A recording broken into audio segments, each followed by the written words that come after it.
Israeli ground troops have carried out what they are calling localized raids inside the Gaza Strip over the past 24 hours. Israel's chief military spokesperson said infantry and tank units entered Gaza to locate rocket crews, to destroy weapons, and to search for evidence of hostages. The announcement did not appear to be the beginning of an expected ground offensive in retaliation for the terror attacks by Hamas militants last Saturday. Israel has been massing troops along the Gaza border in preparation for that offensive. The Israeli military has given more than 1 million people in Gaza just 24 hours to evacuate their homes. The terrorist organization Hamas controls Gaza. It told residents today to ignore the warning, but many Gazans have decided that it's time to go. Dawn breaks in Gaza to a wave of aerial bombardments. A barrage of explosions destroying buildings in the region. And today, the attacks came along with an official warning. As the Israeli military continued amassing tanks and troops near the Gazan border ahead of an expected ground invasion, it called for the some 1.1 million people located in Gaza City to relocate to the south within 24 hours. This involves a journey across the Wadi Gaza wetlands, the river dividing the territories north and south. And so the exodus begins. Gazan civilians and UN staff alike started moving as best they could out of harm's way. Today we do not know where to go. There is no safe place. We do not know where our children are, and we do not know what to do.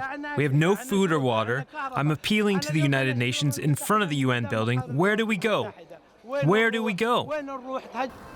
The UN said moving so many people in such a short period of time within one of the world's most densely packed areas would be impossible, quote, without devastating humanitarian consequences.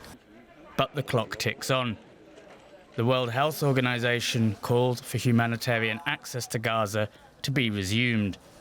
It warned that Israel's total blockade and continual bombardment pushed the health system to breaking point, lacking essential supplies and electricity. And we need a corridor to provide medical services and so on. That's what I would ask for. One is to protect civilians, and second, to provide them with the support they need, be it food, medical services, supplies. Israel continues to insist that it is doing everything it can to minimize civilian suffering.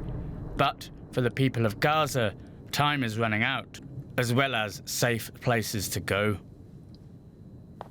All right, we want to get some analysis now with military expert Marina Marone. She's from King's College, London. Marina, it's good to see you on this Friday. Do you see these localized raids, as Israel's military are calling them, do you see this as a possible first step of a ground invasion?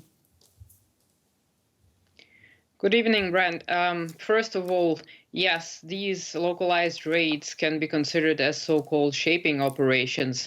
In other words, these raids should be preparing the ground offensive and should increase the success of the ground offensive. And of course, we have the hostage situation, which makes a military operation in Gaza much more difficult. So the idea is to locate and to try release the hostages, as well as destroy Hamas's equipment and possibly weaken the hold of Hamas in that region. And we're talking about specifically about the amassing of troops on the northern part of Gaza. So we assume that the military operation, if it is to start, will be starting from the north. There is no question that Israel's military is far superior, both in numbers and equipment, compared to anything that Hamas is working with. But is that really a factor when we're talking about being in one of the most densely populated places on the planet, and we're talking about urban warfare?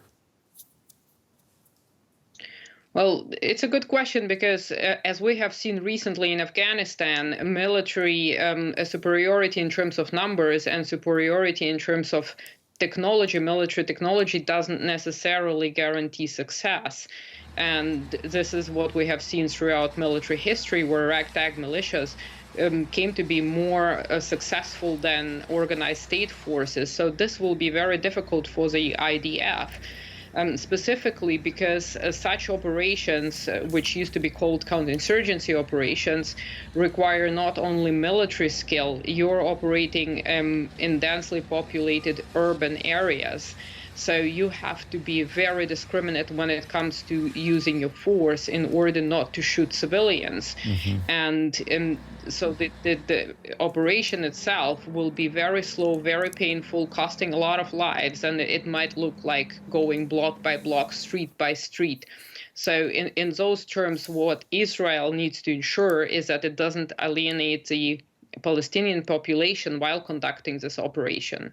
There have been reports, too, of rockets being fired from Lebanon and Syria towards Israel, also from Israel towards Lebanon and Syria.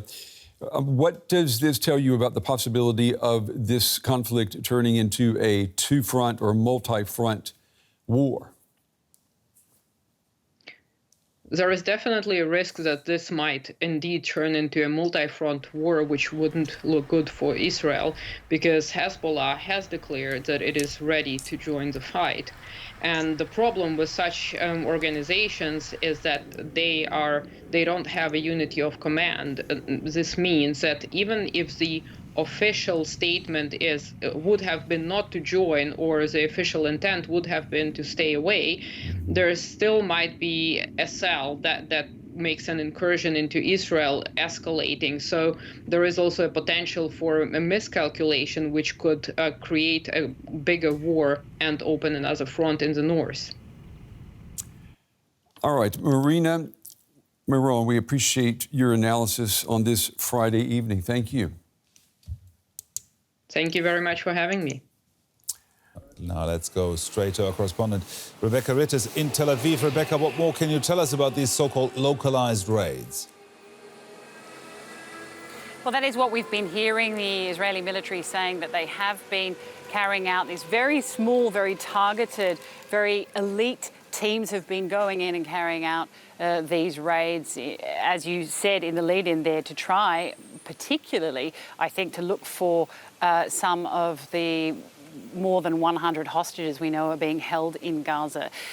This is the first shift, really, towards a ground invasion, though, as you also mentioned, not an indicative of the beginning of such a ground invasion, though that is something that is largely expected to happen in the coming days, if not week. We've been seeing, I was down there this week myself, been seeing very, very heavy armament and a huge troop movement around that Gaza border. And it is thought by everyone, though we've had no confirmation from the Israeli military, but it is thought that a ground invasion would be the next step. So it isn't surprising that this interim step is a way that they can enter, try and look for these hostages and do other targeted acts in there without triggering the full ground invasion at this stage.